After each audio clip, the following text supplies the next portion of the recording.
शिवसेनेचे आमदार चंद्रकांत रघुवंशी यांच्या विरोधात आदिवासी संघटना आक्रमक।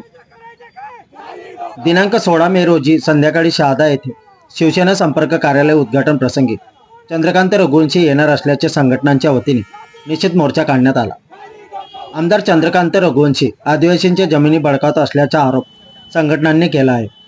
या निषेध आंदोलनात सुशील कुमार पावरा, राष्ट्रीय अध्यक्ष बिरसा फायटर्स, रोहिदास वडवी, प्रदेश महासचिव भारतीय स्वाभिमान संघ, रवींद्र वडवी, राज्य कार्याध्यक्ष भारत आदिवासी संविधान सेना, विधितज्ञ ॲडव्होकेट राहुल कुवर, गोपाल भंडारी, प्रदेश अध्यक्ष बिरसा फायटर्स, पंकज वडवी, जिल्हा अध्यक्ष भारतीय स्वाभिमान संघ, अजय वडवी, तालुका अध्यक्ष भारतीय स्वाभिमान संघ, योगेश गावित, सामाजिक कार्यकर्ते व सुरेश पवार, दिलीप मुसळदे इतर शेकडो कार्यकर्ते सहभागी झाले होते।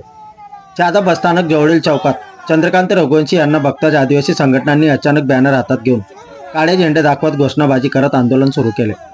त्यामुळे आदिवासी कार्यकर्त्यांना धरपकड करण्यात पोलिसांची तारंबळ उडाली। बघ्यांची गर्दी जमत वाहनांचा चक्काजाम झाला होता।